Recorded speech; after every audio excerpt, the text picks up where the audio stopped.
Ehret is a journalist and lecturer and editor-in-chief of the Canadian Patriot Review. He's also a senior fellow at the American University of Moscow, BRI Expert for Tactical Talk, and co-founder of the Rising Tide Foundation. He has authored a 4-volume set known as The Untold History of Canada and a 3-volume Clash of the Two Americas. Matthew, thank you for joining me once again. Thank you for having me back on once again, Daniel. Okay, last time we spoke, we ended our walkthrough of globalist history around the 1960s with Charles de Gaulle. I was wondering if we could keep in that time period, and I want to get into the Kennedy brothers. From my understanding, America was at a crossroads at that time period. I think it was a time where I suppose the deep state of its day could have been stopped. It was so much potential for, I suppose, positive Americanism to flourish. We had a young, very intelligent president in the White House, but obviously things went bad with his assassination. There was also a potential for it to recover with the potential presidency of his brother, Robert, but that also was literally shot down. Also, if we could start with those two. What do you see with the Kennedy brothers and what they potential could have achieved and their role in history? Yeah, so that's a great starting question. And it's somewhat painful to think what a different world we would be living in had these two great men who had really developed their minds and morals and identities to a very high degree had they not been cut down at their prime. Um, I think it's always more valuable to look at the policies because a lot of people they get like sucked into the question of like who killed JFK, what were the different, teams deployed that conducted a triangulated kill, and there's like obviously forensic evidence that posit that there's something like 12 or 13 bullets that we know of directly. It wasn't just obviously a lone gunman who was simply a disposable operative who was tied to the CIA, Lee Harvey Oswald, who had his own handlers. There's obviously a higher picture, but it's more valuable to look at, well, what was JFK? What were his policies? What was his vision? What was the paradigm that he was invested in, as was his brother? And you could read his outline for his new frontiers. You could look at the policies on banking, on resolving the problems of the Cold War, which he had a very strong strategic idea of not just simply having a balance of terror, the way many of these, freaks around Allen Dulles and within the U.S. military around Lyman Lebnitzer and the Joint Chiefs, who all viewed, they're all sort of the jarhead warhawks who had looked at the world in a very zero-sum fashion. JFK didn't think in a zero-sum term. He made accolades, especially coming out of the Cuban Missile Crisis, to Khrushchev, to his various counterparts in Russia for ending the Cold War by developing a joint space program. We can see the videos online of JFK making the offer at the United Nations in 1963 in October, right a month before he's killed, to the Soviet side saying, let's jointly work together on sharing new scientific and technological progress, finding new points of common ground that involve mankind as a species exploring the stars together. That was a very potent idea, and that was one of many such policies that he was thinking about. He was also an anti-Malthusian. So one thing to keep in mind is that around the time of his victory in 1960, and he was made president in early 61, you had the emergence of things like the Morgues Manifesto, the World Wildlife Fund for Nature, founded by Prince Bernhard and Prince Philip and Julian Huxley, who together, and Julian Huxley was the co-author or the main author of the Morgues Manifesto that called for a new ethos for mankind that would put the value upon preserving nature from the poison of human industrial activity instead of the former obsolete ethos, which they directly attack these individuals who the old obsolete ethos being the idea that human beings must be protected from empires. That was the old idea, and the idea of scientific and technological progress being something that is vitally important to emancipate humankind's and give meaning to the political independence movements. That was something that had to be crushed.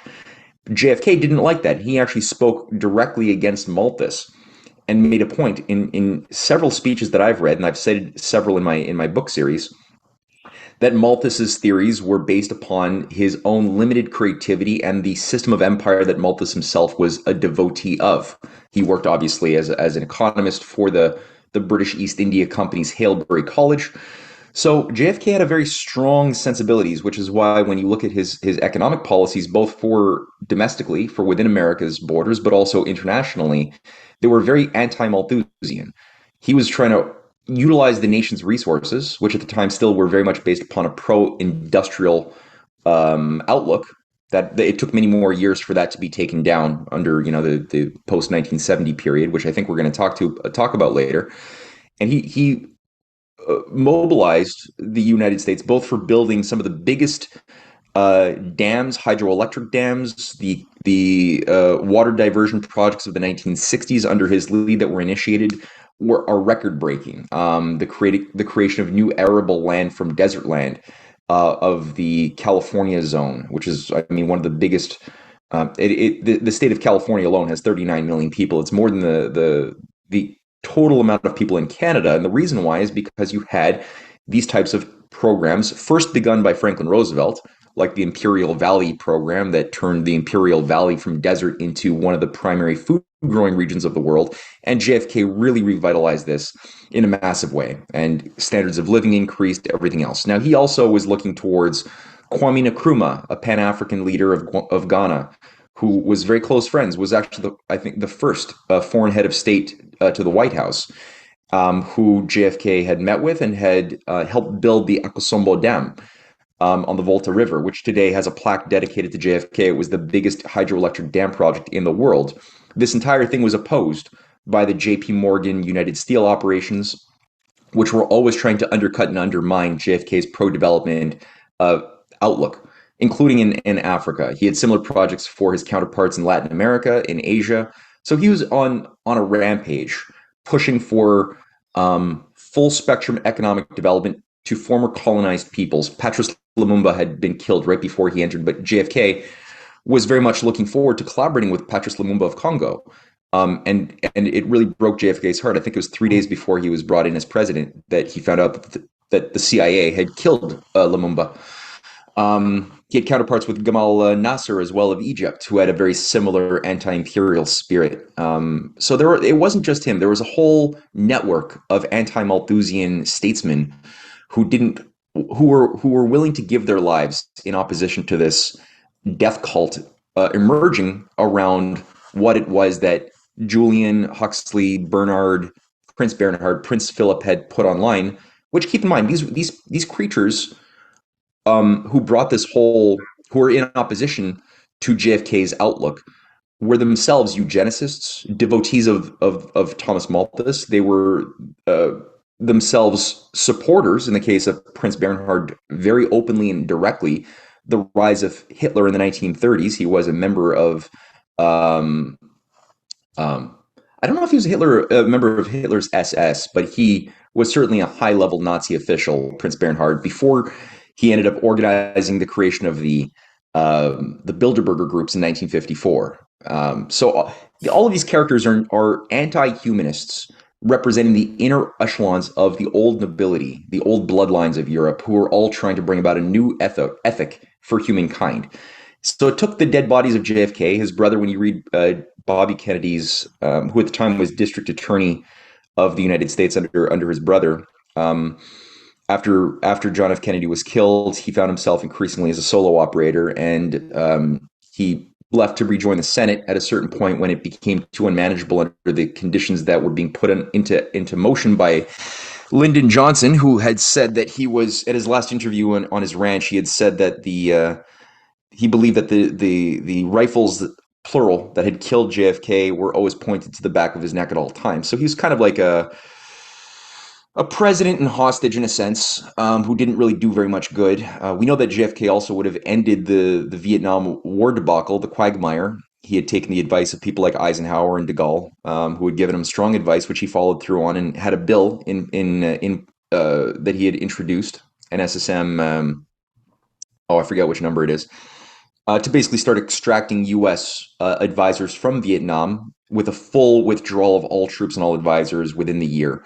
That obviously was not acted upon after he died. Bobby Kennedy, in his Towards a Newer World, a small booklet that outlined his policy reforms, he also called for reforming the CIA, which his brother John had, threatened to break into 1,000 pieces after firing Allen Dulles, as well as Cabell and another high official at the CIA. So Bobby Kennedy was also looking at the same thing. He was also looking at reviving all of the best attributes of the JFK policy, undoing the quagmire of Vietnam in 1968, we're talking here.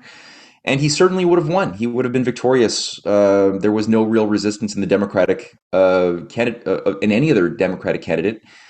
And unfortunately, he was killed in 68, as everyone knows, a few months after Martin Luther King Jr. was killed, who he was working increasingly very close with, which is, I think, why there's been an increased effort by the part of the historical narrative makers in our recent or our modern age to try to paint Bobby Kennedy as if he was the nemesis of MLK, who hated MLK and wanted to work with. This is something we're getting a lot in the mainstream media and CFR connected historians who are all pumping this idea. Like even Jim Comey had said, he keeps the document that was approved by Bobby Kennedy to conduct surveillance by the FBI on Martin Luther King on his desk at all times in order to remind him of the abuse, corruption, and misuse of the high office of the FBI, so that he would always stay on the straight and narrow path. He, of course, said this right before Donald Trump fired him. Now, that's an irony of history as well. But all that to say, JFK and Bobby were very close allies, especially in 66, 67, 68. It peaked. And there's no reason to think that a likely JFK, Martin Luther King presidency, vice presidency could not have happened, because that was also being discussed. You mean RFK? You mean RFK? I said Bobby, yeah, Robert Bobby F. Kennedy. Yeah. Really? Robert Kennedy and Martin Luther King. Yeah, Cynthia McKinney has given a variety of presentations. She's written about her own research into the archives, looking at the source letters and correspondences between the two gentlemen. Wow, I've never heard of that ever. Wow. Mm-hmm. Okay, I won't be surprised if Martin Luther King ended up running for president. Don't know if he'll win or not, but at least making a run for it. I think that was very likely. But I never knew that he was actually considering doing it with RFK. That's news to me. Wow. Okay. Yeah, it blew my mind too. It was originally former Congresswoman Cynthia McKinney had delivered a lecture in Montreal that I had heard in 2011 for the first time. That was when I encountered it, and when I started scratching on that a few years later for an article in defense of Martin Luther King that I wrote and published for Strategic Culture, I had to scratch on that a little bit more. And sure enough, there's a bounty of points of evidence that demonstrate this to be true, and archival letters do exist that showcase this. I think Martin Luther King was still in a pensive place, but the proposition had been floated. He was certainly collaborating with Bobby. It would have been likely at some point that this happened. Mm-hmm. Well, keeping on that time period, it's really, I see a real sad moment, almost an insult to injury, with you have LBJ being one of the most racist, pro-establishment type of guys you could ever have. He goes down in history with a landslide victory in the presidential, election. JFK hated him. Goldwater hated him. Yet Goldwater. I'm actually a big. I don't know how you feel about him, but I was actually a I like him. big fan of him too. I like Barry Goldwater. Oh, great. But he gets politically assassinated of being this warmonger and nut job and racist because he opposed the 64 Civil Rights Act. But and you get it's almost an inversion of the of these people where LBJ is the racist and the imperialist and the pro-establishment guy, yet he gets the landslide victory and gets seen as the civil rights champion. Um, in regards to him saying, I always felt that I had I was in the crosshairs. I not to get too sidetracked into the whole Kennedy assassination thing, but I always felt that he wasn't behind it, but he was part of it, and Possible. if he strayed, they had no problem taking him out too. So Yeah, I mean, that's how I see it too. I don't see it as like because there's several major explanatory models of the JFK kill. One of which place him at the center command structure of a bunch of Texas oil barons who killed them. Obviously, he had his reasons to be happy to take the position, and I believe he was in the know. He was morally and intellectually a very mediocre little man. The best thing that could be said for him is that at a certain point he chose to give to populist pressure to pass the Civil Rights Act when he did.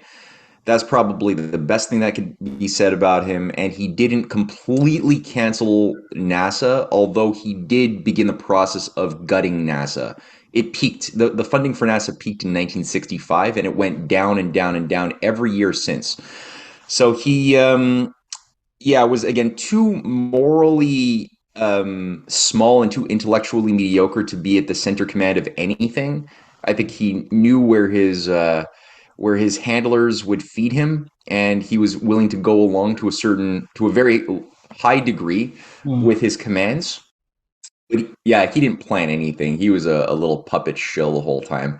And I do think that he probably had like a little mini voice of conscience scratching away at him. And at certain moments, he probably was afraid. He probably had his moments of, well, do I do it this way or do I risk getting my head blown off too? He probably had a few of those moments. And I think he was true. Like he told the truth. I think when he gave his last interview before he died, and he knew he was going to die on his ranch. And I read it, and he talks about the CIA base in the Caribbeans that he presumed was at the heart of the kill of JFK. And looking at my research and my wife's research, she's also done some great work on this stuff. And looking at the writing of Jim Garrison and Jim Garrison's research on the Trail of the Assassins, published in 1990, it does seem like that there was a certain Caribbean basing of the CIA that was tied to another organization by the name of Permindex, Permanent Industrial Exposition, that did have a coordinating role at carrying not only out the kill of JFK, but also, as we talked about last time we had a chat, you and I, the at least two of the attempted 30 assassination attempts on de Gaulle. It also had a lot of overlap, it seems, with Operation Gladio, which was run out of NATO offices at the time, still in France, but soon to be found in Brussels after de Gaulle kicked them out of France. But mm, Operation Gladio involved the utilization of a lot of these Nazis, like these German high-level SS operatives and Italian fascists who were deployed to carry out targeted hits of statesmen that were troublesome to the oligarchy, as well as general terrorist cells of useful idiots and Maoist Leninists, white collar fool students who would become parts of things like the Weather Underground or the FLQ of Quebec or the Red Brigades of yeah. Italy and stuff. So yeah, it was all very very enmeshed in one operation. Right. Yeah, because I was, I remember hearing with LBJ when he retired to his ranch. Um, and I get the feeling that he was kind of haunted by his decisions in life. Like I think he went to his ranch. Doctors were saying to him, like, stop eating, stop smoking, smoke, you're going to kill yourself.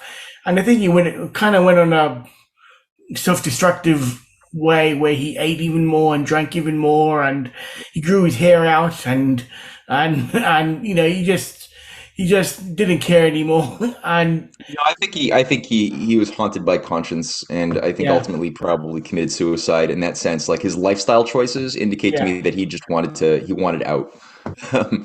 Yeah. One of his quotes, I think he said something along the lines of, "I chased power my whole life, and when I finally got it, it tasted like ash." Or he said something along those lines. So I think it was Powerful. very reflective in his life of trying to become president, trying to do anything, go along with anything, and now look at me, He um, sounds kind of like a bit of a Macbeth type of Shakespearean character, one of these low-level personalities who gets in way over their head, and they start just compromising and compromising until the point that they're living in blood, sitting in blood, and they've sold their themselves, soul, and they're living in their own personal hell at a certain yeah, point, and they self-destruct. yeah, I think so. But keeping with the Kennedy brothers, one thing noticed that JFK and Robert, they seem to be the ones on the, I suppose, fighting the good fight. But Ted Kennedy, he's the one that seemed to have, I think, end up joining. Like, I think maybe initially he was with them, with the two brothers, but after what happened to the both of them, and even he was nearly died in I think, in the airplane crash when he was younger, and everything else. I think he ended up going, listen, I saw what happened. You guys win. Don't kill me. Yeah, he gave up. He totally gave in Uh, to the devil. I'll Yeah, join I you. think you're right, and I believe he had a lot of good in him, and I listened to a recording of the eulogy that he had delivered publicly upon the death of Bobby Kennedy, and it was one of the most poetic, heart-wrenching eulogies I'd ever heard. It implied a lot of strength and goodness in that young man, and something like you said along the way. The murders of his obviously of his brothers were a big sign. It broke him. It broke his will to stand by his conscience, and he chose to just play the game instead. And he ended up working with some of the worst insidious creeps for throughout the 1970s, 80s. And as far as I know, he might have done some good things now and again. I don't even know what those might be. I don't think he was evil, but he lost a lot. He gave up. When he ran for president, or tried to in for the 1980 election, he challenged Jimmy Carter. But and also there was talk about him potentially running in '84 against Reagan. The family convinced him not to, for obvious reasons. What do you think that kind of matchup would have been, a Kennedy versus a Reagan? I don't know. I'd read a Valediction, a book by Paul and Elizabeth Fitzgerald Gould. Um, and in that book, they recount they're the two journalists, the only two American journalists who were permitted entry into Afghanistan during a period of total exclusion of all Western journalists for the two beginning years of the Soviets being sucked into the quagmire.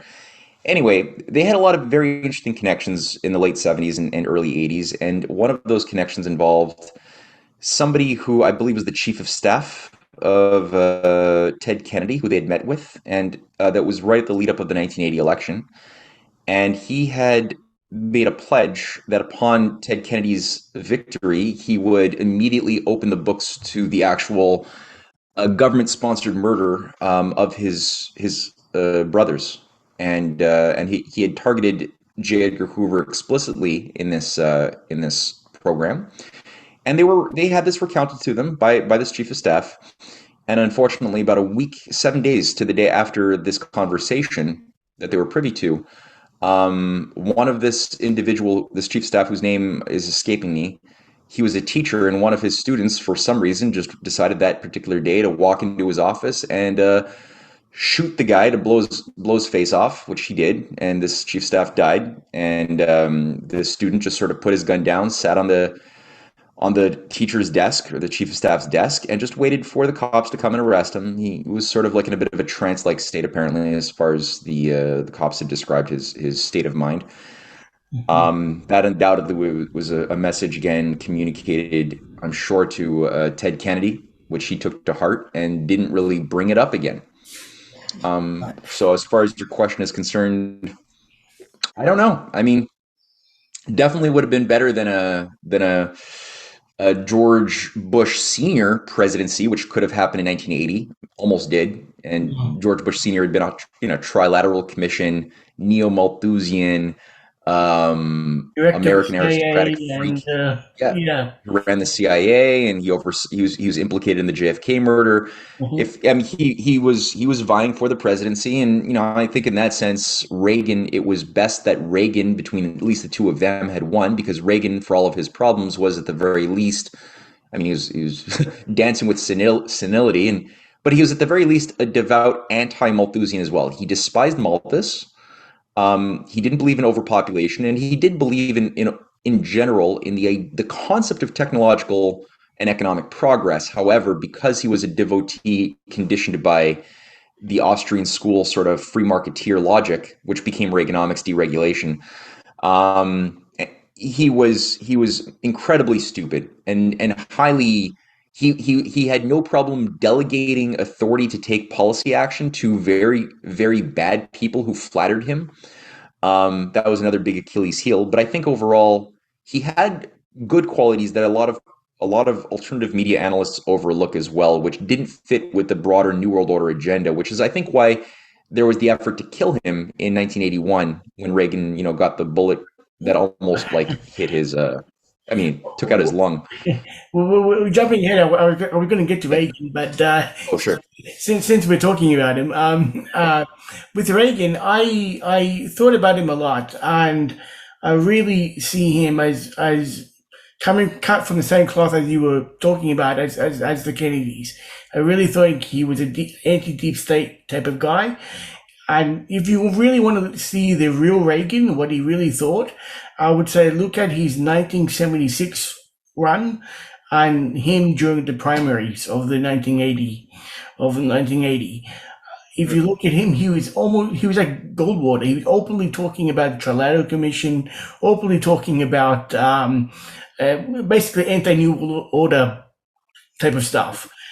And as you said, I think the deep state of his day basically made him take on Bush as his VP. I mean, those two hated each other, um, and I think that was supposed to kind of boxed him in. Like, but also, as you said, he was shot. He was supposed to have ended up like Kennedy, like should have been killed, and the VP takes over Bush. The establishment only loses what, a year from their intended goal of Bush winning, so they can easily recuperate. Reagan just happened to survive by accident, Yeah. but I think the message was sent. I think also Reagan, I think the Reagan Revolution was supposed to have been much, much more radical than what we got. I think due to what happened, um, and with Reagan, with the neoliberal Austrian school type of thinking, um, like I said, it cut from JFK. He's the one that was really known to start to cut tariffs and stuff. As we spoke in our other conversations, America was economic nationalist from founders all the way to, I suppose, Kennedy. Kennedy was the first one to start doing the cuts, and I think later Reagan took it to hyper mode, and then later it became like a economic religion. Everyone was doing it. I suppose until Trump, and yeah. So what do you say about? Is that a correct analysis of Reagan? And Yeah. what do you say about the Kennedy Reagan, neoliberal reforms? Yeah, well, I think, yeah, Reagan, and we could jump back, and I know at some point you want to talk about some of the stuff in the '70s as well, in the Trilateral Commission, which we can do that after. But yeah, I think that overall Reagan was an authentic patriot of America who really did not want to oversee the destruction of his own country, which can't be said for necessarily every American president, unfortunately. Hmm. And Reagan is often blamed for things kind of like JFK is, which one should not. It would be premature to blame him for a lot of the things that were done, like Iran Contra. Um, JFK is often blamed for things like the Bay of Pigs, which when you scratch either Iran Contra or the Bay of Pigs, you start with an appreciation for the deep state, for this independent military security complex that's been built up a very long time ago. There is an independent agency operating against the interests of the United States itself, which is this thing you and I have talked about this quite a bit, but the actual oligarchical fifth column that's been built up, which has massive expression in American intelligence, the military industrial complex, academia, the media. This operation is foreign to the United States and actually has as part of its agenda the the destruction of the U.S. from within itself. It's really deployed as one of its mandates to not only destroy all nation states, utilizing the United States as sort of a brute, a weapon to crush other countries, which it's been doing now for quite a few decades, but to at the same time destroying and cannibalize itself and bringing about the type of resolution that was not achieved after 1865 when the first British directed civil war operation failed to succeed in its mandate. That's sort of what they want to do again today. That being said, Reagan didn't want that.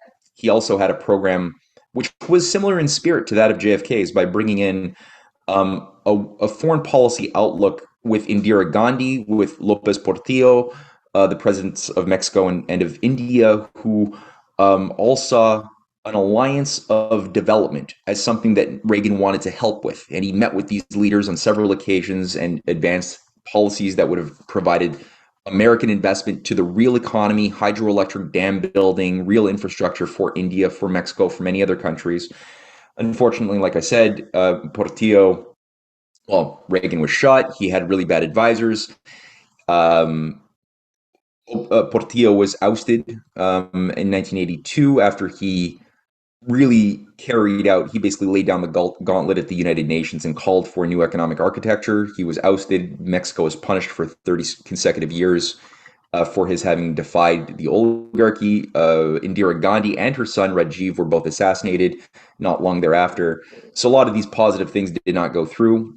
I would say on a scientific level, Reagan had proposed in 1983 something which again is very maligned and misconstrued around the Strategic Defense Initiative, which at the time, when you look at the way Reagan had offered it to the Soviets, was the very same spirit that JFK had offered the joint US Russia space mission in 1963.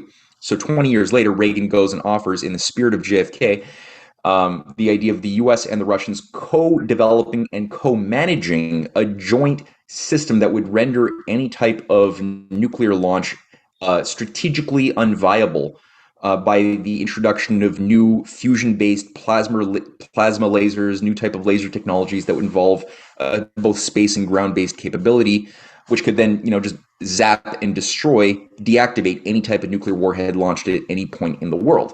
Again, that was rejected, unfortunately, by Andropov and later on Gorbachev, and it soon was perverted to become sort of a U.S. unilateral policy under Bush Sr., who sort of took it and made it this ugly little mutant that involves the U.S. having a space-based weaponry to just destroy their enemies, which is now unfortunately making a comeback under the Biden NDAA outlook and Space Force. But all that to say, Reagan had a different spirit. And like you said, he was very much he spoke out against the Trilateral Commission, as did Barry Goldwater quite a bit, and in a very solid way. Unfortunately, when you look at the people who he started trusting, like George Shultz, like Henry Kissinger, they were all Trilateral Commission leaders. So you're like, well, his mind Well, was just not sharp enough to. was it the case that he didn't have much options? Like, if the White House or the Republican Party is infested with these people, who do you turn to? Like, yeah, you're the president, you have to appoint someone. Was there Well, I think he anyone just good allowed that too he much of thought their of? policies, though. That's the thing. Like, I understand trusting somebody or not trusting, like playing with the enemy. Like, you have to do that in real politics. I agree. You can't be an idealist. You have to. I mean, You have to that's use what how you Putin got. became Putin, right? That's how she became Xi Jinping. That's how JFK became JFK? Is he? That's how Lincoln said, I destroy my enemies by making them my friends." When people said, "Why are you surrounding yourself with your enemies?" Did he believe that they were all literally going to be his friends? No, but he wanted to take their momentum and use it against the powers that controlled them, right? Aikido. That being said, I just unfortunately don't think that Reagan had the mental wits and strength to do that Aikido game of like Lincoln warfare in Mhm. an appropriate way, because he ended up advancing far too many of their National Endowment for Democracy regime change policies that I think, didn't understand. He just didn't understand well enough, the environment that he was trying to intervene upon, and because of his blind spots, um, big messes that were unnecessary were made, and I think that those power brokers, like again George Shultz, who oversaw the destruction, the overturning of the Philippine government in '86, um, and many others under regime change operations. Um, they just had their way with the Reagan presidency in way too many instances. Again, Uh, I like Reagan, though. Don't get me wrong. I like him. I'm not oh, trying oh to be yeah. like unfair to Reagan. Yeah, I know. As soon as criticizing either your you're condemned as either being a Reagan hater, or if you praise him, or you love him. So it's very similar to Trump in a way. Yeah. With that, but also what you just said about Reagan. I mean, I saw Trump coming into the White House from a businessman type of mentality. You had the idea of, okay, I want the presidency now. Everyone, basically, put your weapons down. Support me, and we have an agenda now. So get in line. But I don't think he realized how politically possessed people are, and they are willing to cut their nose to spite the face. They are willing to take a hit. They are willing to undermine you, even though they're on your team. And yeah, it sounds very similar to what happened with Reagan too. Yeah. Yeah, it's quite a few parallels there.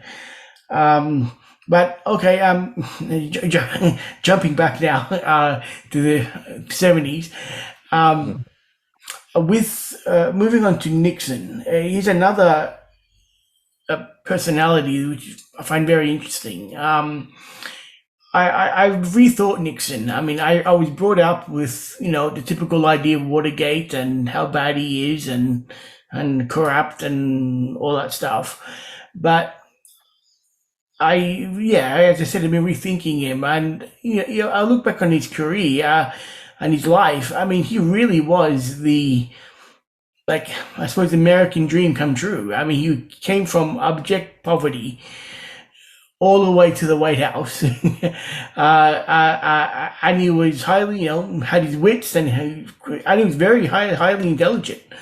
And this is a guy that became senator, and then within a few years later, a VP. Like, he was such a rocket ship on his career. And if you look at his and the Reagan, the Nixon of the 50s and 60s, he was exactly the same as the same one as the 70s. He was a lot more, I suppose, combative, a lot more punchy, a lot more, but he had those. He could be a diplomat. He did go to. He did have those debates with Khrushchev. He did. And him and Kennedy. I mean, those two may not have been friends, but I think they got along. They respected each other. I mean, from my understanding, I think Kennedy and JFK, when they're senators, shared the same. I think like like hallway, and I think their secretary used to go have lunch together, and they would post like communicate each other with each other through them. I heard JFK even supported Nixon over his own Democratic party member in his re-election for his Senate seat. I think there was, quite a lot there between them. I think what really got them was the 1960 election. After that, everything went downhill. There's a lot of talk of Nixon, of JFK basically, having the mob help him win the 1960 election. It was very close. People always think about the TV debate, but there were four debates. People don't think they even realize that. And I think Nixon in the last two was actually starting to win. So it was way more closer than what people realize. And and moving along, I really think the Watergate.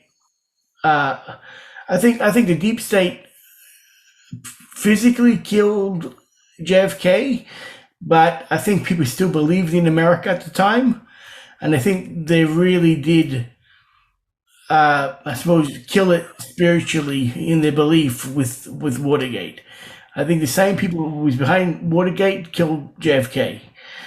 Um, Roger Stone recently came out and said that, but I have to admit I came to that same conclusion a few years ago too. I'm not just parroting what he said. I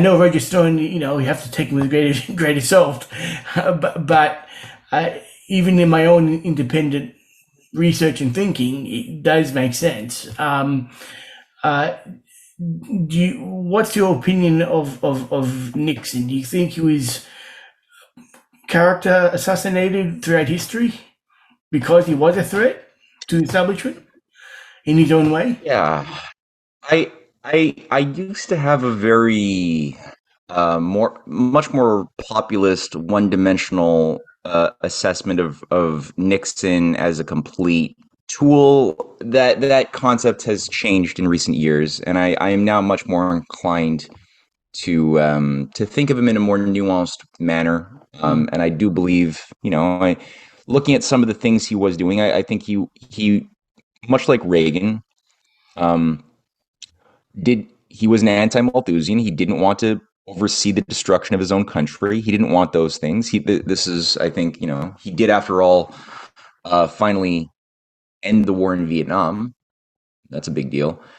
In with vast opposition, it's not like he had the entire deep state working with him to end the war. He had to fight to pass that type of bill and to get that type of policy, moved into action. So there's a variety of things in that sense, and I think the earlier Nixon, in my assessment, I think he was probably um, a little bit more of a McCarthyite uh, person who believed in the naive interpretation of Joe McCarthy and other Cold Warriors who had really honestly believed in this global communist conspiracy to infiltrate Western governments and undermine Western values. Now, there was elements of truth, obviously, because there is an international conspiracy managing global fifth columns, except some of those global fifth columns are also operational within communist countries throughout the Cold War. And this conspiracy is not thus communist because it precedes the existence of communism. It has a lot more to do with this old, ingrained oligarchical black nobility that goes back thousands of years as a hereditary elite. And so when you look at things like the Rhodes Scholarship operation and their penetration of various forms of media and military and everything else, a lot of these Cold Warriors like Nixon would see it and they'd be like, aha, thus proof. See, these Rhodes Scholars are all communist agents. And people like John Diefenbaker at the same time, who was very friendly with Eisenhower and especially Nixon, the Canadian Prime Minister, was also a big believer in this interpretation of the Rhodes Scholar Fabian Society penetration. And they're like, oh look, Fabian Society, socialist Malthusians, socialist. Thus, they're controlled by the Kremlin. And it's like, no, you're really skipping steps here. Like, there's something else going on. Um, Just yeah, quickly, yeah, I think I mentioned in our first talk, I saw communism as I suppose, a brand of globalism, and I think what's happening today was kind of similar to what was happening then with McCarthy and all that. I think they did pick up on a deep state on this globalist type of thinking in the form of communism, but because that was how it was expressed back in that time period. But yeah, like you said, I think they were on to something, but it was skewered. They were kind of they're they almost too there, many. but not quite. Yeah, exactly.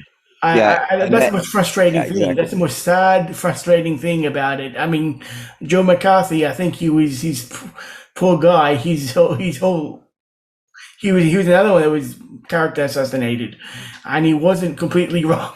Wrong. That's the Well, sad. like he was a controlled. He's kind of like a Steve Bannon character, who was receiving, like, he had handlers in, shadowy forces providing him insider information about the nature of how many communists are member of the, or how many congressmen are actual closet commies, and the number on the list would always change.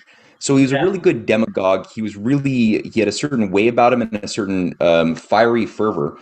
But he wasn't asking questions about, well, who was giving you all of this insider information that you're now going to the media talking about, that is being then plastered on all of the daily newspapers to inflame the hysterics of fear against the Ruskies and the commies, and blind people to the true nature of what was in the midst of taking over their government, which was not the Russians or the Chinese, but rather this the very thing that killed every American president for over a century. It was the same British oligarchical apparatus, and that's what people's minds were deflected from looking at it. And I think so. McCarthy was a well-intended, useful idiot.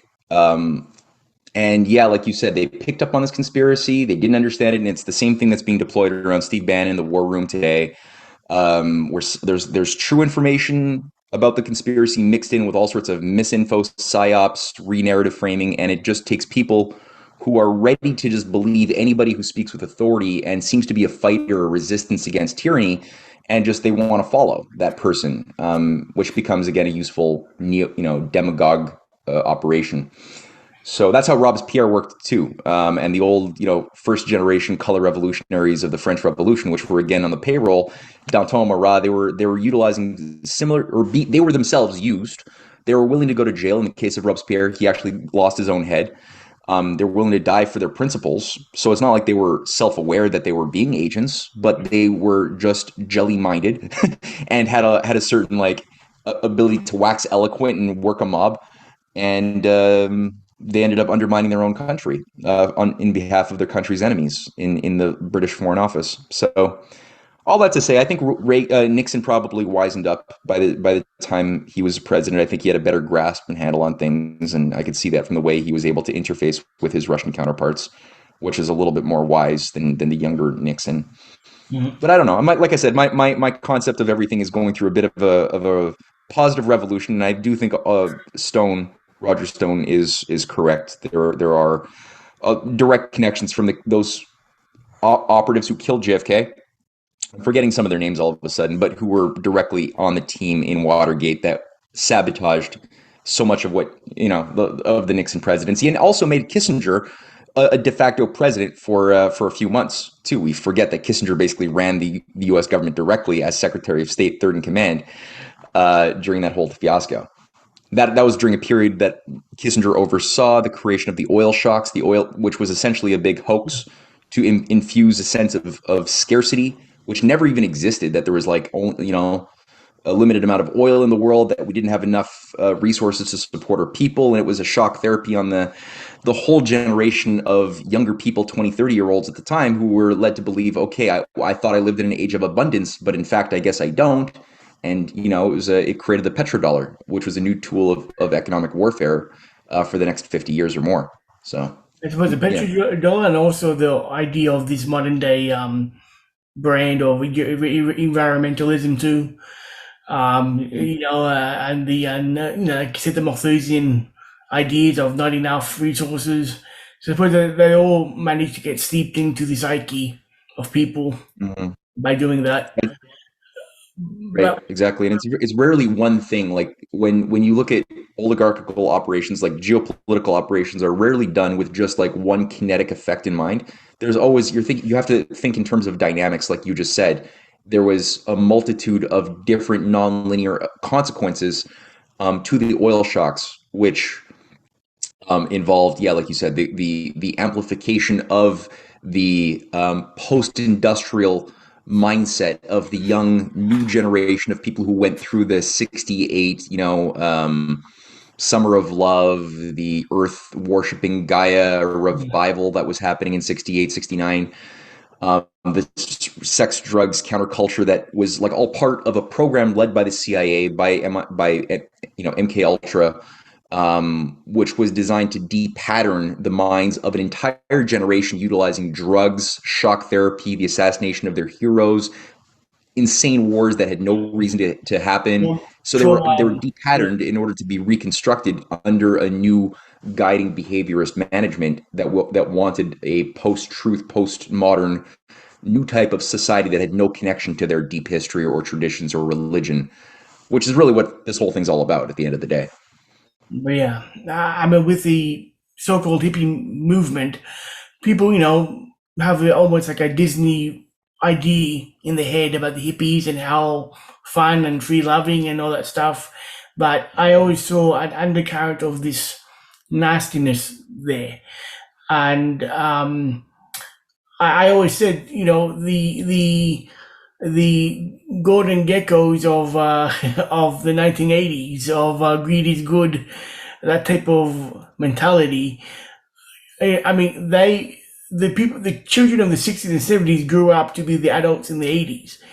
And I think that's the 80s still had the same mentality of instead of pot, it was cocaine, but it was the same people, it was the same mentality, the same.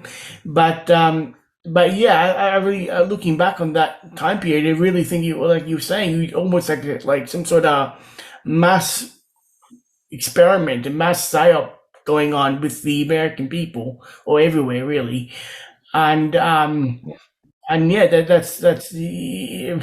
We can get into that's a whole other conversation. Just Yeah, that well, time yeah, period. you'd actually probably enjoy talking to my wife about that. That's going to be the topic of her upcoming volume 2. She just published a book on the Anglo-American roots of international fascism, volume 1. Oh wow! Volume 2 is going to Okay. get a little bit more into the cultural warfare side of fascism, which will play a big role. So that might be a future conversation Oh that you might want to great! have. If she's interested, I'll have her on, and we can get into that. That book is that out now at the moment? Yes, it is. Yeah. I don't have a copy around me right now, but yeah, we do. Yeah, it's available. It's available on CanadianPatriot.org if anybody wants to have a look. They could just see it's called "The Empire on Which the Black Sun Never Set: Oh The Birth yes. of International Fascism and Anglo-American Foreign Policy of the 20th Century." Yeah, Okay. Yeah, I think I've seen it around. Yeah. Is it on Amazon too? I think I saw it on yeah, Amazon. I think so. No, yeah. not that you should go to Amazon. You should go to the Canadian Patriot Review.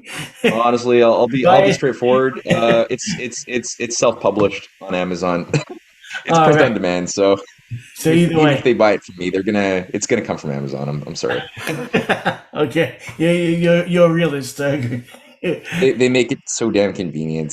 I gotta find another Yeah. way around that Yeah, you can only eventually. fight the system so so I much. know. Exactly. um, okay. Moving on. Okay, we discussed Reagan, but keeping on that time period with particularly with the Cold War. Um, yeah. Okay. With the Cold War, okay, the official narrative was okay. It was communism versus Western liberalism, good guys and bad guys, and Reagan tear down this wall, and we all know the normal history. But um, going a bit deeper, though, how much was that Cold War manufactured? Was it necessary? Could it have gone in another way? Um, what is your take on it? It was all manufactured. None of it was necessary. And had Franklin Roosevelt and his allies, had they been able to maintain power, there would have been a very different type of world that would have been built up. And you can prove that not only by reading their writings, listening to their visions, but also looking at the policies that were supported at Bretton Woods, New Hampshire, around Harry Dexter White and the American delegations, who were in constant pitched battle with the British delegations being led by John Maynard Keynes, who really just represented another facet of international fascism and eugenics and population reduction and world government, just like Churchill did. But Maynard Keynes had more of a Fabian society, long term patient approach, whereas Churchill, represented the old school Milnerite crush the savages approach. But ultimately, they were both eugenics racists and depopulation fanatics who were for world government at the end of the day. But the American delegation, on the other hand, was very much in favor of breaking colonialism completely. And Dexter White was a devout anti-colonialist and a friend of the poor countries of the world. And the American delegations under White fought to endorse every single proposition for large-scale infrastructure development in India, in South America, in Africa, in Russia, on top of the European, what would become the Marshall Plan. But the idea was to externalize and internationalize the successes of the New Deal and things like the Tennessee Valley Authority that brought electrification to the Confederate, like to the post-Confederate South, and massive education, the creation of new aerospace industries through hydroelectric dam buildings. All of these things were being supported by the United States, who originally, under the original mandate of the United Nations Charter, which was designed to infuse the principles of the Four Freedoms speech and the Good Neighbor policy outlined by Franklin Roosevelt many years earlier, as well as the Atlantic Charter. It was the United Nations was supposed to be one of several bodies created to simply protect the sacredness of the sovereignty of nations and provide a dialogue platform for coordinating economic policy around the common good, providing means by which such miscommunications, dialogue, or basically could not happen that would result in splintering off in wars. The World Bank and the IMF that came out of Bretton Woods, as well as the GATT, were originally designed to be anti-colonial, ironically. For example, the IMF originally had $1 billion investment by Russia, who, I mean, the pivot of the post-war order was going to be centered around, as Roosevelt and Henry Wallace, as vice president, both outlined, a U.S.-China-Russia alliance, a strategic alliance. And under the U.S.-China relationship as one example, both Chiang Kai-shek and the Kuomintang Party, as well as Zhou Enlai and Mao Zedong of the communists, were both in concord that the Sun Yat-sen program from the 1920 International Development Program for China would be what would define the coming decades. And the U.S. would help provide the credits and other things to help China actualize what President Sun Yat-sen had put forth in a brilliant manner in his Lincoln-inspired designs in 1920. So this was a very different type of world. And Roosevelt made it very clear to Churchill, as well as to the Dutch and Belgian and French imperialists, that 19th century system of Hobbesianism would not have any role to play in the post-war age. You can again listen to his Four Freedoms speech. You could look at just read the United Nations Charter. For anybody who has any doubts, just read the opening articles of the UN Charter, the first 20, and see it for yourself. The whole idea was to not only, again, not create a one world government. It was very different from the League of Nations. It was based upon the idea, not like the League of Nations, but the idea of illegalizing interventionism from one country into another as well as illegal enshrining and celebrating, like I said, the sovereignty of nations. It's embedded in an article, in the early articles of the Charter, and a variety of other similar spirited things like that. Unfortunately, Roosevelt died too soon. He died on April 12th, 1945. No autopsy, just like in the case of Warren Harding, who sabotaged the League of Nations 20 years earlier, no autopsy. So we'll never know exactly what type of poison was induced to kill them. But Stalin was very convinced and told Roosevelt's son, Elliot, Yep, that's that right. Churchill's people killed his father. Mm-hmm. Um, Henry Wallace was ousted from any position of influence. He was, rendered null he was made Commerce Secretary first, as Harry Truman, a traitor, much like Lyndon Johnson, was brought in to become the vice president, setting the stage for Truman's acquisition of the presidency upon the death of Roosevelt. Henry Wallace was first downgraded and then completely fired when he warned about the rise of Anglo-American fascism and the creation of a new world war against Russia. And he ran a presidential campaign in 48, along with Paul Robeson and many other American patriots. Lucille Ball actually played a role at the Progressive Party in trying to get Wallace elected. That unfortunately had a lot of FBI and early CIA operations run against it and from within, so it didn't really end up succeeding, as we know. Truman ended up getting in again. But if you look at it, as soon as FDR dies, that's where 2 weeks later you have the United Nations Conference, the first United Nations Conference. The character of it would have been very different had Roosevelt been alive.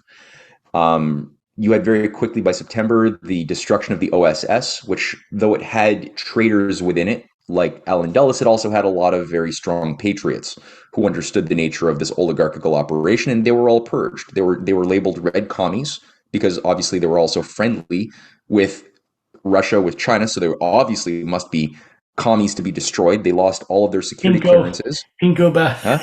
bunch of Yeah? Pinko, Yeah, Pinko, exactly. All Pinkos, commie Pinkos. lovers. Yeah, yeah. Yeah. And as soon as that was disbanded, it took them another 2 years to set up an alternative replacement intelligence agency, which we now know of as the CIA, run by the well, basically, it was the CIA, but it was modeled on an MI6 program, and it had a lot of Rhodes Scholars and MI6 operatives from the get-go, managing and creating the thing as a branch of British intelligence inside of the USA with a sort of American veneer. And the Truman Doctrine was installed by certain people like Dean, what's his name? Dean Rusk, who was a Rhodes Scholar himself, a big formulator of the Truman Doctrine. George, I'm forgetting their names. There was a whole hive of Rhodes Scholars who were brought in to formulate the strategy of what became the Korean War, the later Vietnam War, the support of protecting British possessions, colonial possessions under NSC 75, which again, my wife actually wrote a wonderful chapter in her new book on just specifically this, which had as a logic, well, since Russia is our new enemy, we have to put American foreign policy into supporting Britain's control over its former colonies economically, because if Britain lets these countries go independent, they will likely become supporters of the communist side of the Iron Curtain, which we cannot let happen. And so it's better that the British Empire keep control economically of all of these different zones that want independence. And things like the entire Iron Curtain was not an American policy. It was Winston Churchill who announced this program in New Hampshire, or no, it was Missouri. And Winston Churchill is the one who announced to the Americans that the Iron Curtain would now make your former allies become your enemies and your former enemies become your allies under this new Operation Gladio style operation of working with the fascists, working with the Nazis that you thought were your enemies. Now you're going to work with them in NATO against the real bad guys, who are actually Russia and China, who always wanted simply to work with countries that wanted to develop big infrastructure and end poverty with them, the way FDR's Four Freedoms outlined very beautifully. So anyway, the Cold War did not have to happen at all. No, it's total fraud from the get-go. Mm-hmm. Well, that's quite a lot of information to take in. One thing I'm find Was it a case of being, in IR terms, international relation terms, being a realist, with FDR um, simply wanting to form these, I suppose, partnerships with communist nations like the Soviet Union and China with Mao and all that. Was it a case of him being just a realist and you have to use what you got and that's it? Or because, people will hear that and they go, well, how can he overlook I suppose, the evilness within the communist system on ideology? Yeah, Yeah. but most of these people like have not taken stock of the actual center of evil of the 20th century after World War II, which when you compare the amount of assassinations, coups d'etats, controlled genocides that were initiated by the military industrial complex and CIA and MI6, centered around the new, Five Eyes, increasingly Five Eyes, US, UK program, are the sins that have been accumulated by the so-called free and democratic rules-based orderistas of the West far, far, far outweigh anything you can find in the same interval of time that was done by either the Chinese communists or the Russian communists in that same period of time. I'm not saying evil wasn't done on both sides, but proportionally speaking, it is so much worse. The list is so much longer on our side. And then when you actually start digging into a lot of the worst stories of things that Stalin did as far as the false accusations of his enemies, during the Moscow trials, where he falsely accused his opponents of being traitors and collaborators with the Nazis, and then he executed them. There's some amazing research that's recently come online by a fellow named Grover Furr, for example, who has gone into archival work of declassified material that was only declassified in 2012 in the KGB archives, former KGB archives, which go through more analysis over what actually were these fifth columnists that Stalin and his colleagues attack or did battle with between like 1932 all the way to 38. And I'm completely persuaded at this time that it was not make believe, but rather a very serious, very enmeshed fifth column that was run by actual Nazi collaborating Trotskyists. And Trotsky never forgave Stalin for kicking him out of Russia back in 27.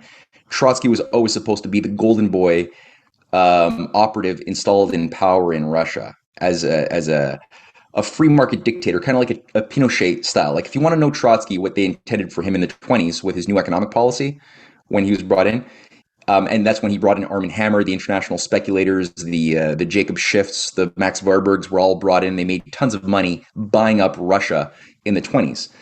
It was all free market. It was a free for all, kind of like perestroika in the 90s. But you got to look at also what Pinochet did in the 70s under Kissinger's murder of Allende and installation of this dictator.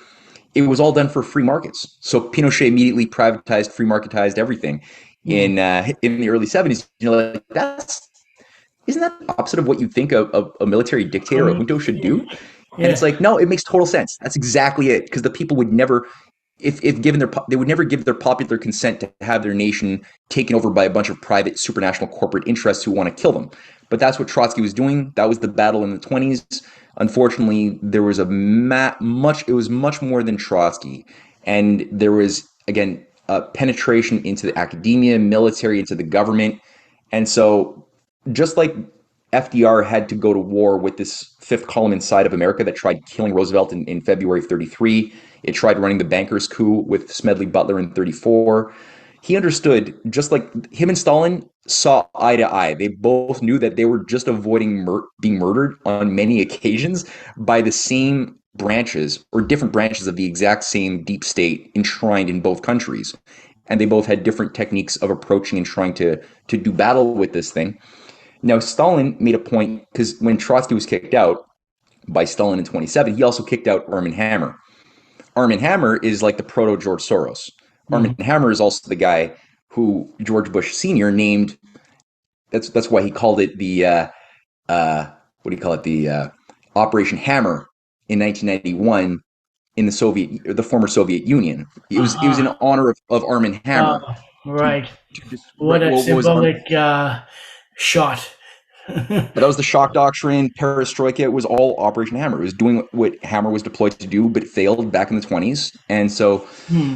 what Trotsky wanted with his network was to have an alliance with the Nazis, with the Italian fascists, with the Japanese fascists, with the British fascists, Oswald Mosley and others. And that was the program, to have a pro-fascist Russia that had killed Stalin install itself, that would then give freedom to all of the like the Ukrainian Banderite fascists would then have their own independent fascist area there, and the Latvian fascists and the Estonian fascists and all the little like local areas that had been under like Romanov Russian Empire control for centuries would all be granted local fascist controls, but all under subsumed under this world government of a new world order that was being attempted back by the bankers in the 30s and into the 40s, which was only subverted because of Roosevelt and Stalin, and also uh, China, which took on, I mean, some of the biggest of hits during the war was the 10 million Chinese and the 25 million Russians who absorbed the majority of the Japanese and Nazi war brigades. And people often forget that too. So Stalin, there's been a lot of work to rewrite history and reframe history in such a way that would paint him as the devil, worse than Hitler. That's what a lot of the Banderites in Ukraine have been fed, that revision of history. Also, Holodomor is another one. Hollywood just made a movie on Holodomor. When you look at people like Gareth Jones and Malcolm Muckeridge, who are the only two journalists who really sort of crafted the official story of what this official Kremlin genocide of the Ukrainians was all about in 1932 to 33 during the great, it was a great famine. They were on the ground. It was the Gareth Jones journals that were then used and publicized in the media to prove that this was intentional genocide. I've written a paper. A lot of other historians have done work on this. It's bullshit. There was no such thing as a Holodomor genocide. Didn't happen. It was a massive famine that struck also other countries of the Soviet Union, not just the Ukrainians, including Soviet territory. It had happened partially also because the West did not accept Russia paying any of their war debts in gold, which Russia still had abundance of gold, but it was no longer accepted as of 1930, such that they would only accept the Western powers, the Bank of England, the new Bank of International Settlements, all of the same operatives who had formerly been raping Russia in the 20s. They then said, we'll only accept payment for materials and other things we've given you or other debts you've accrued by food exports, kind of like what the British did to Ireland during the potato famine. We'll only accept food exports. So essentially, Russia had been forced to empty out the granaries, provide food to pay their debts, which is there's no reason. There's no reason logically why they should not have been allowed to pay their debts Yeah, in gold. it's so strange they would reject gold. I know. Yeah, That it means that doesn't there was make another sense. agenda. Yeah. Yeah. Okay. And the last thing I would say is when you look at Gareth Jones, he himself was a personal secretary of Lloyd George. Lloyd George was the prime minister. He was the roundtable prime minister who brought in Lord Milner. Lord Milner is former colonial secretary. Um, all of the leading roundtablers, I mean, including here Leo Amory, Lionel Curtis, were all brought in with the Lloyd George government in 1916 to 21 that oversaw the Versailles Treaty, the creation of the Royal Institutes for International Affairs, the League of Nations was created under their program. The Balfour Accords was created under their program, or written and drafted. Lloyd George was Gareth Porter. That was his personal assistant, who was a roundtable agent and operative deployed down. He ended up being killed. I think he probably knew too much in 1935, but he was the one who was deployed down to create an on the ground mythos that was then. It took a few decades for it to sort of take hold, but that was then repeated. Malcolm Muckeridge was a direct nephew of Beatrice Webb of the Fabian Society. Malcolm Muckeridge is the second major authority that witnessed the Holodomor and narrated and said what it was to a Western audience who wasn't there and didn't know anything. So again, he is a direct part of the Fabian Society of eugenicists.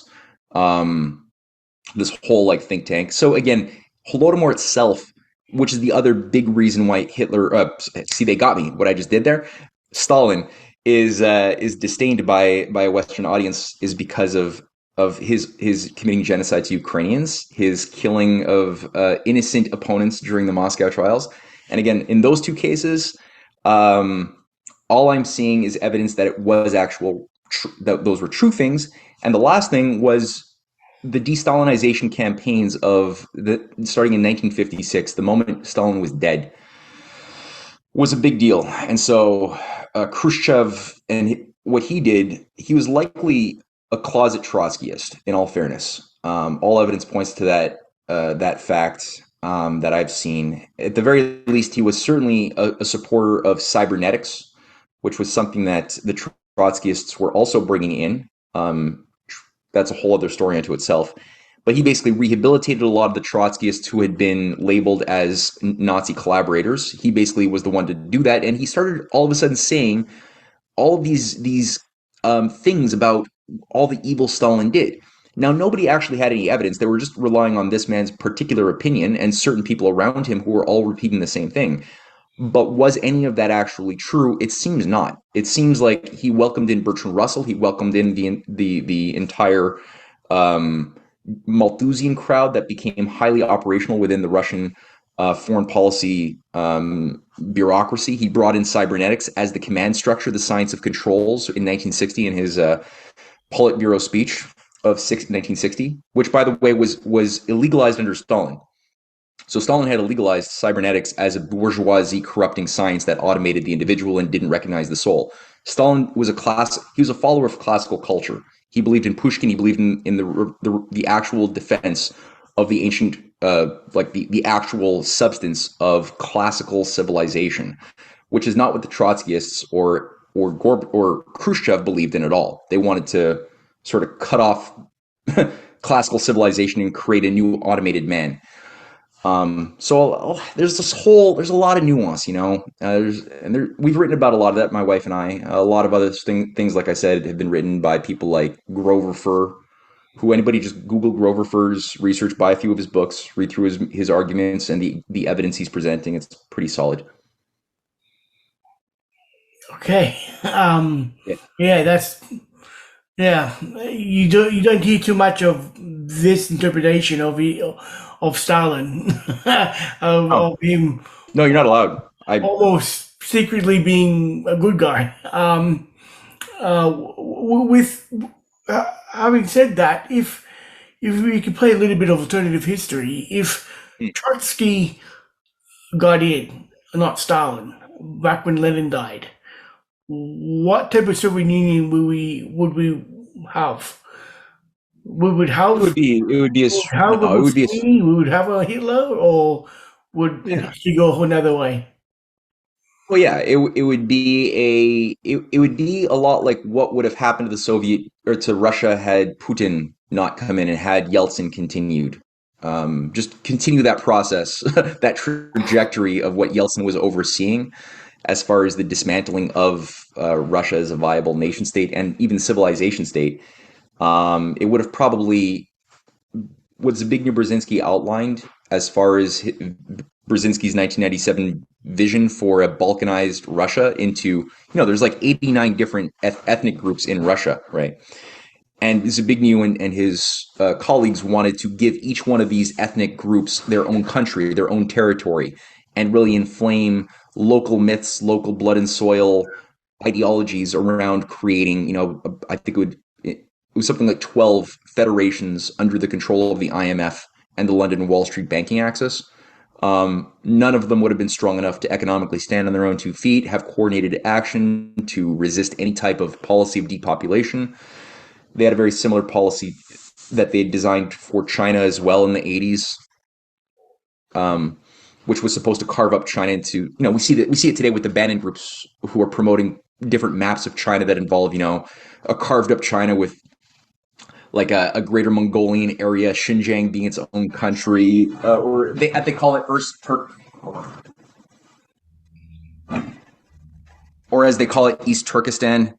And then, Taiwan would have their own country and it would all be divided up and subdued. So I think that would have been sort of the type of orientation one could have expected had the Arm and Hammer Trotsky program continued with the new economy policy Hmm. beyond the 1920s and into the 30s and beyond. You'd probably also see no resistance to Hitler. So I mean, you got to keep in mind Russia took 85% or more of the pain of the Nazi Wehrmacht. So had you had a pro-Nazi, pro-fascist Russian regime in place, what would have been fighting the fight to stop Hitler? Nothing. There would have been nothing. The Nazi collaborators in Britain were ready to take control under the king. Was an Edward the Eighth. They were ready. You had Oswald Mosley, the United uh, Fascists of Britain, whatever they're called. Anyway, Union of British. Anyway, you had Lloyd George also ready in the wings to take control once again in the 1930s as prime minister once more, totally pro-fascist, pro-Nazi. Even Winston Churchill said, he didn't enjoy Nazi, but he said Britain should be so lucky to have a man as strong and as strong of a leader as a Hitler. And he also said, if he were a little bit younger, he would have proudly marched with the black shirts of Mussolini in the streets. So he would have easily adapted to fascism. If that were the case, Roosevelt would not have had many people to work with, and undoubtedly it would have only been a matter of time before the war came to the United States, or FDR would have been deposed by his pro-fascist J.P. Hmm. Morgan complex that had already tried killing him a couple of times and was just waiting to have their pro-Anglo-American fascist nexus controlling their North American jurisdiction, while Hitler would control, a certain jurisdiction, and Japan would control another jurisdiction in Asia. That was part of the whole Munich betrayal in '38. So, Yeah, and I I think, always felt that Mussolini's fascism was a much more palatable version of fascism for the Anglo-Americans. I think yeah, uh, I think Hitler was still a bit too crude and brutish for them. Uh, I yeah, think Italy was much more. I know, and also with the whole history with the Roman Empire and Renaissance and all that stuff, there's almost a romantic idea of it. And I think if Italy was a stronger country, even militarily and everything else, or if Italy did join the Allies, because it nearly happened, I think they would have been very easily adapting and supporting um, the fascist, uh, a fascist Italy, maybe even till today. Who knows?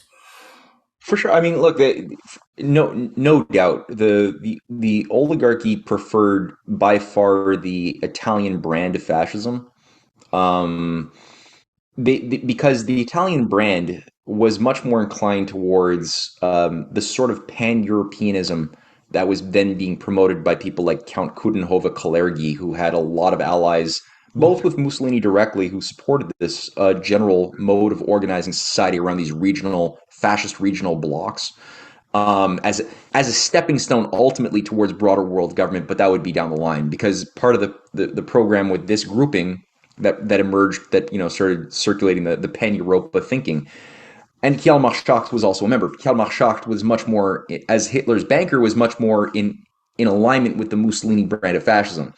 Hitler, being again a useful idiot who read certain forgeries like the Okhrana generated Protocols of Zion.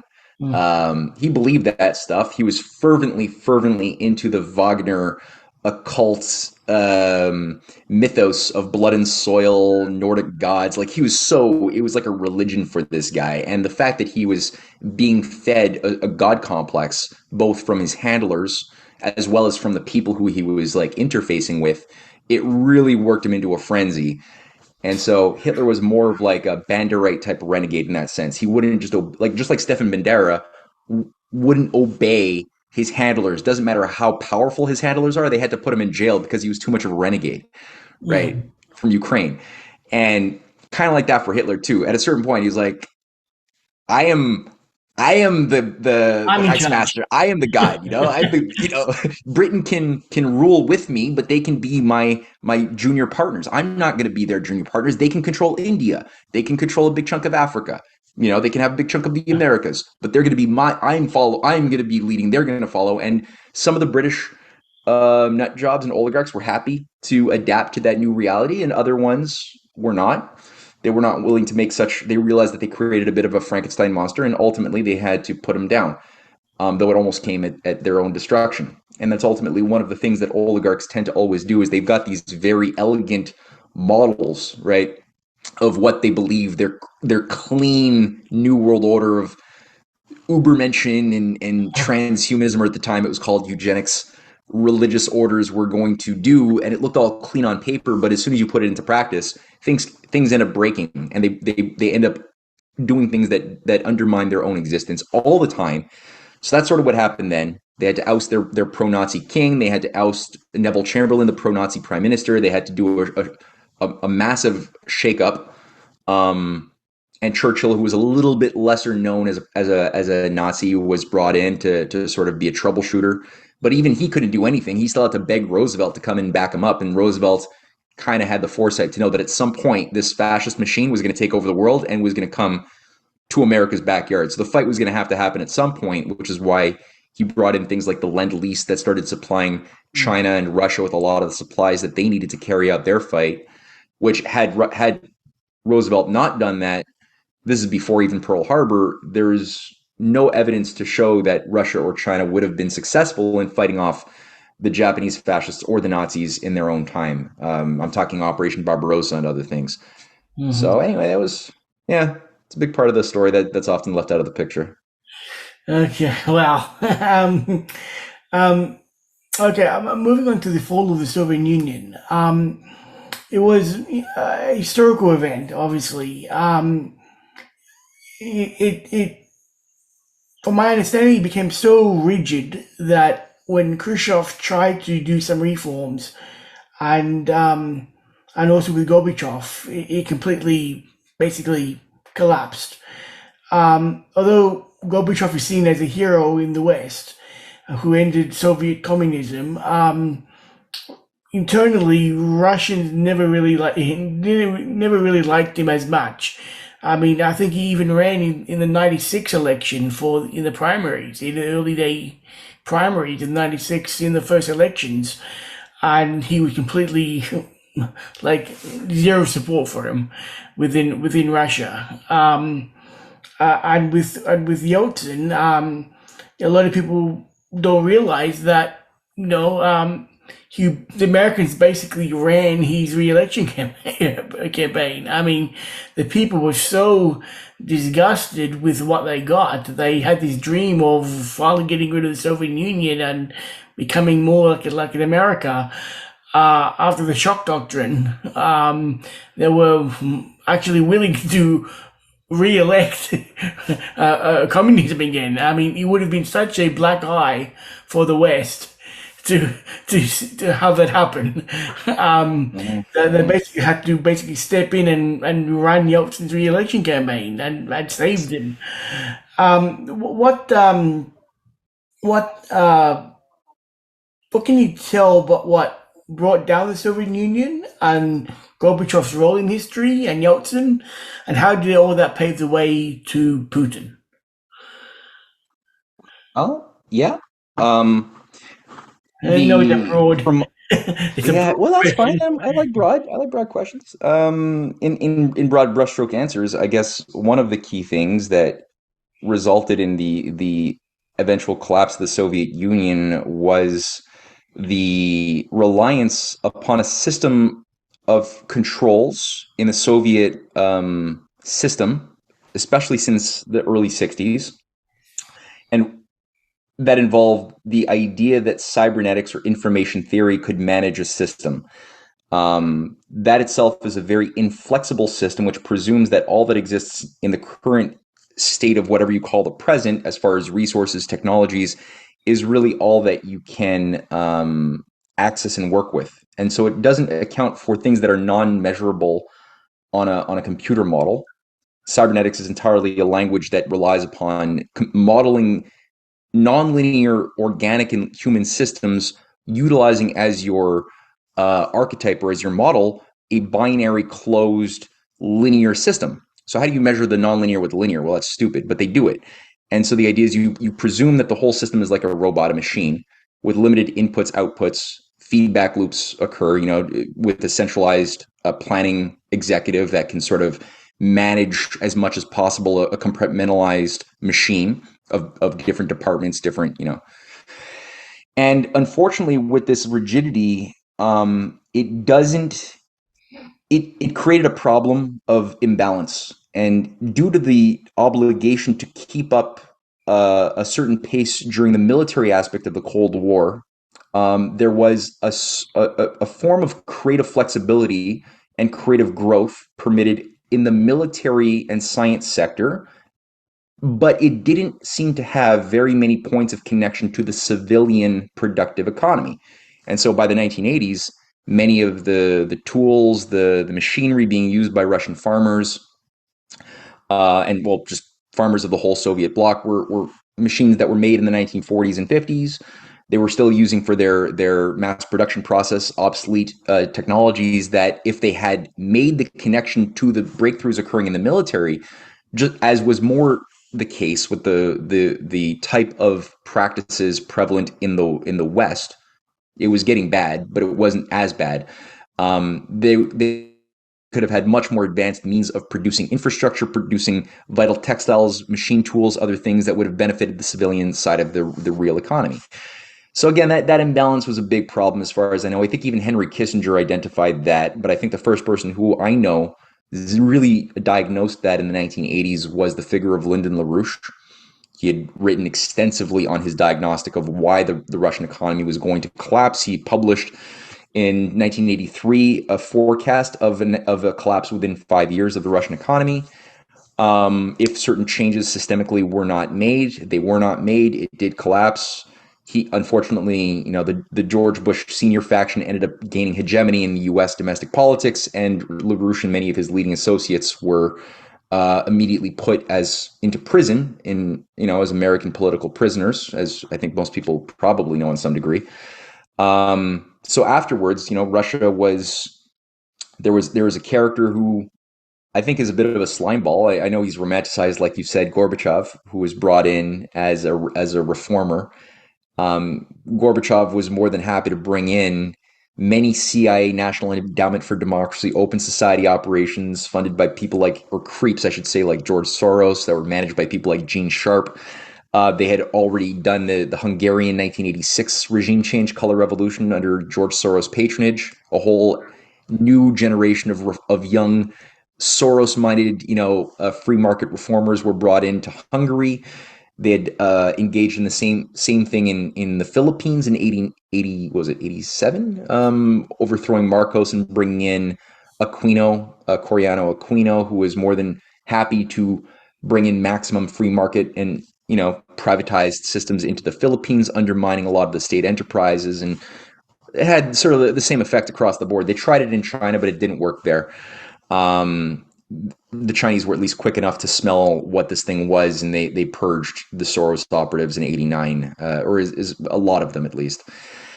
So Gorbachev was the guy. He was the guy to bring in Pizza Hut, and the Russians weren't happy, obviously, with the downgrade of their quality of life. They were promised a new era of everybody would become an entrepreneur. They would all get these little credits that every citizen would now get, where they could now invest in private enterprises.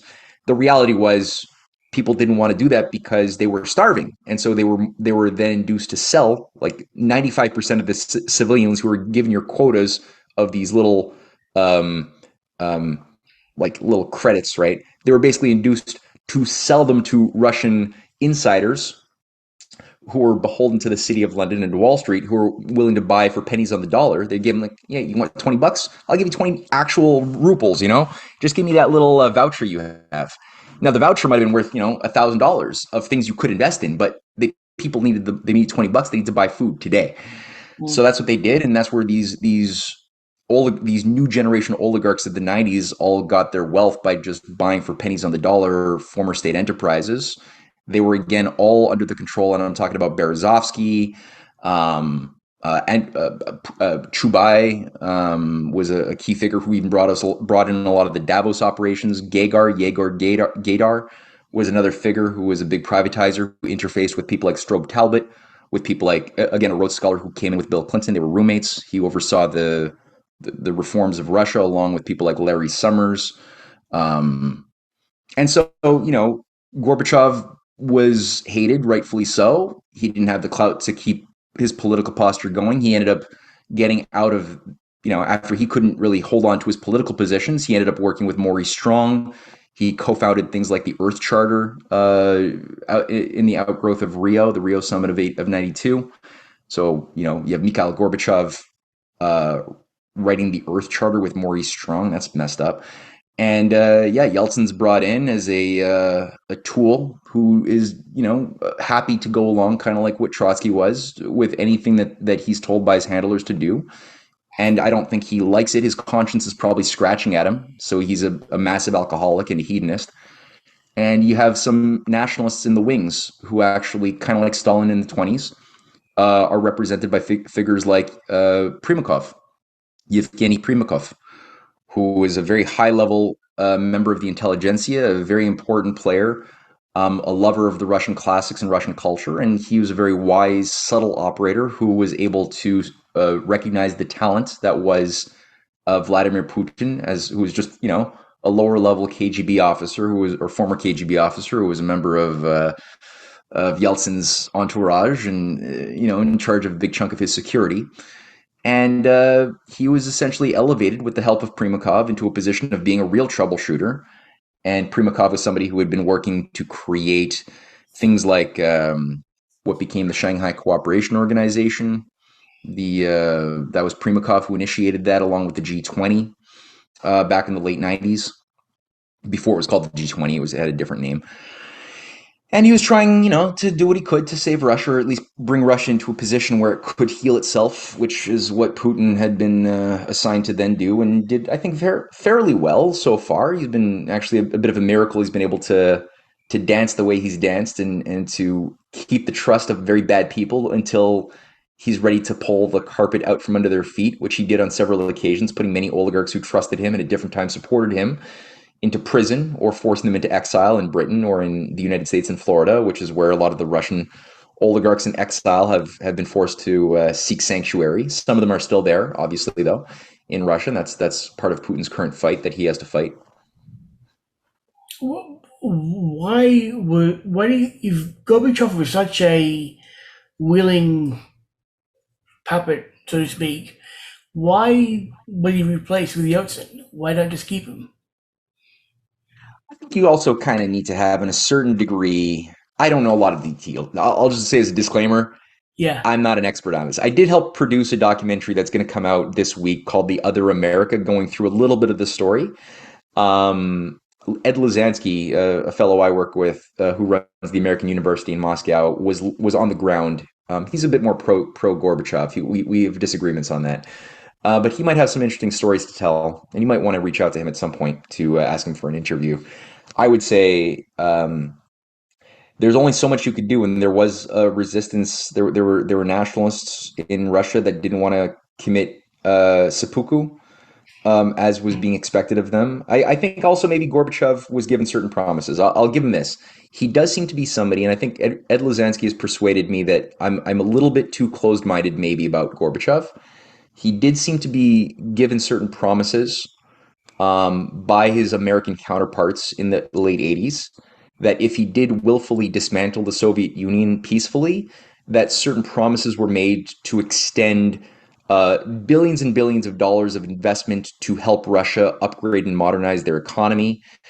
Those promises were never put on paper, however, so unfortunately it's only people who were privy to these insider conversations like Luzansky was who give some testimony to this. The other thing was, there was a certain promise. Not only would we have economic, because he was trying to talk. You had the better Reaganite pro-development Americans still operative in America interfacing with the Russian counterparts. And I think if Reagan had his way, he would have honestly wanted Russia not to be destroyed and dismantled the ways Zbigniew Brzezinski and the neocons so desired. He would have rather have had a developing, modernizing Russian people and economy to work with as collaborators in free enterprise and developing big projects together. That would have been the orientation that a Reagan would have taken. And the Reagan Republicans were still active even after Bush Sr. was brought in. There were still active Reagan Republicans who had not yet been purged. So maybe Gorbachev perhaps had wishful thinking, was naive to some of the nefariousness of what the real satanic death cult was that wanted to undo Russia as a thing. He might have been way too naive in that sense. I don't know. I'm not too sure. He definitely had a lot of resistance from within his own government, that's for sure too, who didn't want to go along with the type of backstabbing he was bringing into Russia. So I don't know, but if you have any thoughts about that you think I might be left not No, that I might be missing, please let me know. it makes sense. I just said with Hitler and all stuff, you might have a puppet, but it doesn't mean everything goes to plan. Yeah. Gorbachev might have been the puppet, but he encountered more resistance than expected, and other forces at play. So it does make sense that probably, I don't know, I would imagine Gorbachev would have liked to carry on as being leader of the Soviet Union or even or Russia after it dismantled and be the first president. Be the bridge between the two areas, but yeah, had other things going on. As you said, oligarchy. There's different groups, floating around. I mean, Is it a monolithic you had to know the nature of the agenda? terrain you're operating within, and they just, good, well-intended. Even if I give them the best benefit of the doubt, and I call them a well-intended person, if you're if you're trying to use political power, if you give it the decision to take on those types of responsibilities as a statesman with political power that affects the lives of millions, if not billions of people, you better have thought through the nature of the terrain you're operating within and not skip steps as an intellectual, lazy-minded person. You can't do that. You might as well just stay back and wait for somebody more qualified to do the job if you're going to be lazy-minded. And I think a lot of these romantics, and Gorbachev seemed to have been a mushy romantic, were just too lazy-minded to know what they're doing, and thus they did more damage through their ignorance, and they underestimated the nature of evil. You have to really appreciate the nature and the essence of actual real world non-Hollywood evil, and it's very, very multifaceted, power structures that you will have to do battle with on many levels with a positive idea of what you want to create, using actual historic and scientific precedents to create and make it happen the way Franklin Roosevelt did, or I would even say the way Stalin did economically in the times that they were in power and working together. Otherwise, if you don't, yeah, it'll eat you up. Moving on to my final question. There seems to be this anti-establishment type of national populist movement that's kind of going right across the world at the moment. I mean, I could trace it back, at least within America, from the Revolution to World War II, JFK, FDR, everyone we talked about, even modern day with Ross Perot, Buchanan, Nader, Ron Paul, even Trump and Tulsi Gabbard, and spreading across the world with Italy and especially with Italy with Maloney and other places too, and even with Putin, I would say there seems to be this this battle going on, even with America, with Trump and DeSantis potentially. Where do you think the world is going? Are we on the right track to battling back against against globalism, or is it just like one last hurrah and then, or with the recent economic forum that happened, apparently it was a big failure too, which I suppose it was a positive sign. So what do you think is happening? Well, the What do you see only the most adults point? Yeah, sure. The only adults in the room, so to speak, that I see wielding statecraft and policy in any way that would one would consider to be mature and competent is located far outside of the Five Eyes NATO transatlantic cage. It's only found in Eurasia. It is not found anywhere outside of Eurasia, and also their collaborators in other countries. And I'm talking here about the Russia, China, Iran alliance is a bedrock, but not just that. You have 140 countries that have signed up to varying degrees with the Belt and Road Initiative that don't want, they see the oncoming tsunami and disintegration of the transatlantic system as a system. This is not a recession. It's not a depression. It's a systemic breakdown, which is going to be like, this is dark age quality stuff here.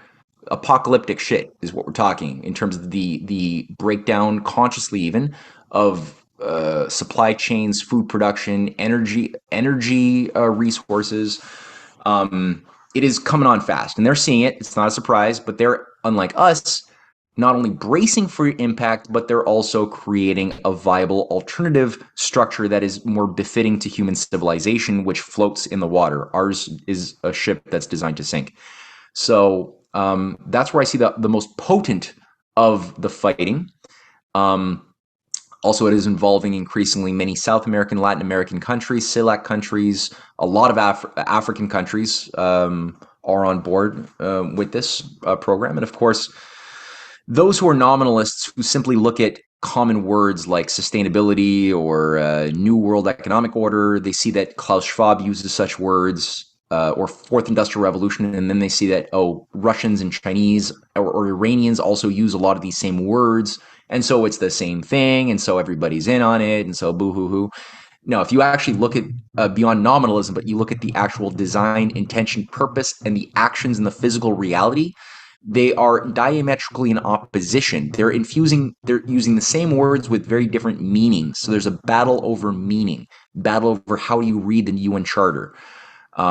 Russia, China, many of these multipolar nations are all saying we have to defend the UN Charter, which doesn't mean they're globalist one world government followers. It means they're looking at the UN Charter that is enshrined, as I said earlier, in the defense of the sovereignty of the nation state and the non-intervention of any country by a larger power. Big projects that break the limits to growth Malthusian ethos. There are the biggest projects in the world, trillions of dollars funded by state banks of a variety of degrees, being built right now under the Belt and Road Initiative, which is a multifaceted operation that's tied to the north-south transportation corridor involving 13 countries from St. Petersburg down to India.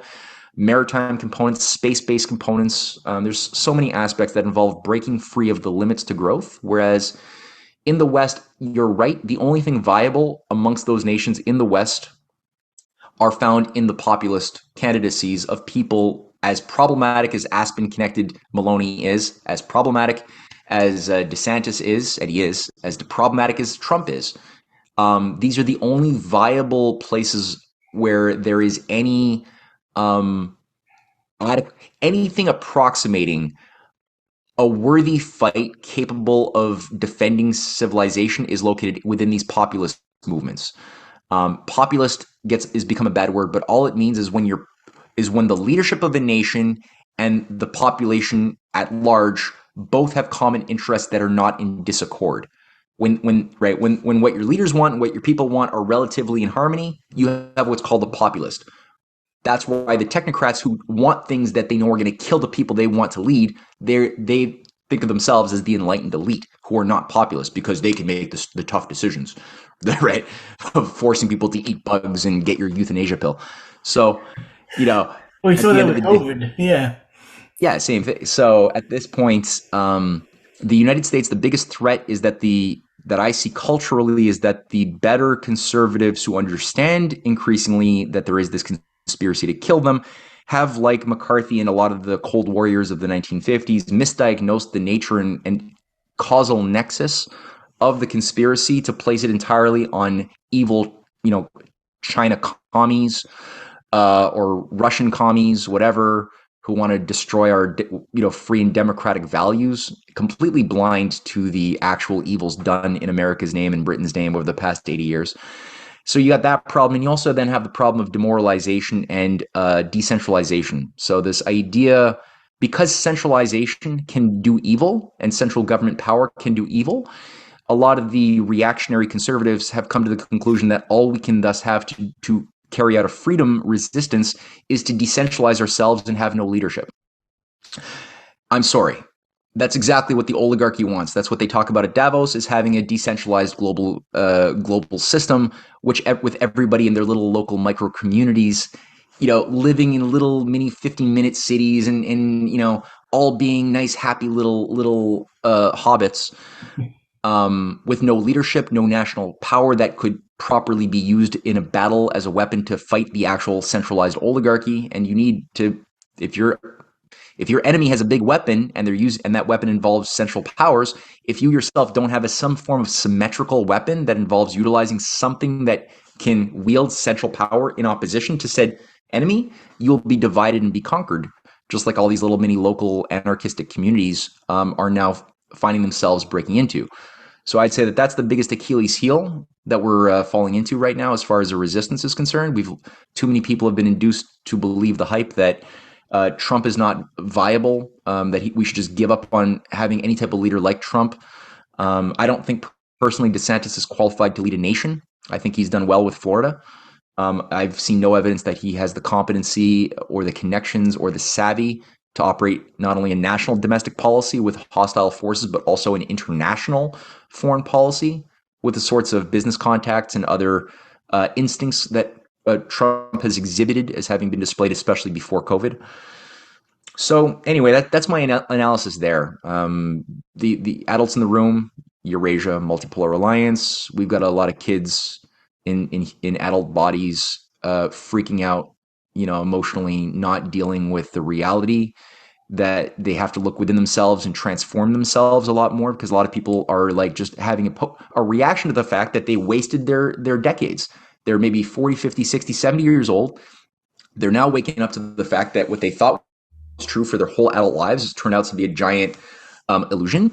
Reality is something different. They're not adapting well. And so they're having emotional freakouts. They're looking for enemies that are not the real enemies that they're willing to latch onto. They're willing to follow demagogues like Robert Malone or Steve Bannon, who are all like willing to be the patriot, leaders that they're hungry for, and they don't realize how they're being induced to be misled into dividing themselves up to be better conquered, or becoming weaponized masses and mobs against Chicoms or something like that as part of a new Clash of Civilizations crusade, which is also what is emerging now too amongst the conservative right. There's a lot of moves right now to create a new pan-Europa type of approach like we saw in the 20s, uniting the global right, giving it a fascist edge, making it more radicalized in opposition to the, woke, deconstructionist, Frankfurt School movement that's like completely gone 180 degrees in the flaky direction of no truth. Now you've got these absolutists of who can be more, again, like it's like the Jacobins of the French Revolutionary period, who were induced. That was when left and right was originated in its modern political conception, right? And that was the Jacobins, were the emotional driven anarchists who just hated the corruption of the establishment and turned and channeled the rage of the mobs into what became just cut off everybody's head and we don't need scientists. And then in response to that, you had the Girondins, right-wing logicians who were brought in to restore order, and they would then kill the Jacobin heads. And then you had like just both sides slaughtering each other, not realizing that there was a higher operating game playing both sides in order to create a vacuum of leadership and then infuse a Napoleonic type of grand proto-fascist to restore, stability and fill that vacuum of leadership funded by the Rothschilds. So all that to say, same sort of game plan. It's nothing original, nothing creative as far as the West. And the only thing good that I see that is viable, Eurasia, China, Russia, India are fighting this thing, and they are the water to put out the fire. If you look at what they're doing, on every single bloody level, and we need to work with the thing that's fighting the beast. I would say, and people could call me a commie agent all they want. They do it all the time. I don't care. It's a fact. So Right. yeah. Well, okay. Well, on that note, I think that brought us to today. We walked right through the history of globalism from the beginning to now. So we made it. There's obviously more questions I could always ask you. There's always a Well, let's do this fascination. again. Let's schedule something in a few weeks or maybe a month or so. Okay. Okay, and if your wife is interested in coming on, I can go into her side of history too. Shoot you Uh, her book. You can flip through her book and yeah, reach out to her. I'm sure she'll be happy to do that. okay, great. Well, once again, thank you so much for coming on, and I hope to talk to you again in the future. And I'll just say one thing. Thank you very much. And for anybody who wants to dig in a little bit more to some of the more inflammatory claims I might have made during the course of this interview, I would suggest the recent Breaking Free of Anti-China PSYOPs special report. It's a 75-page special report that I just published with my wife.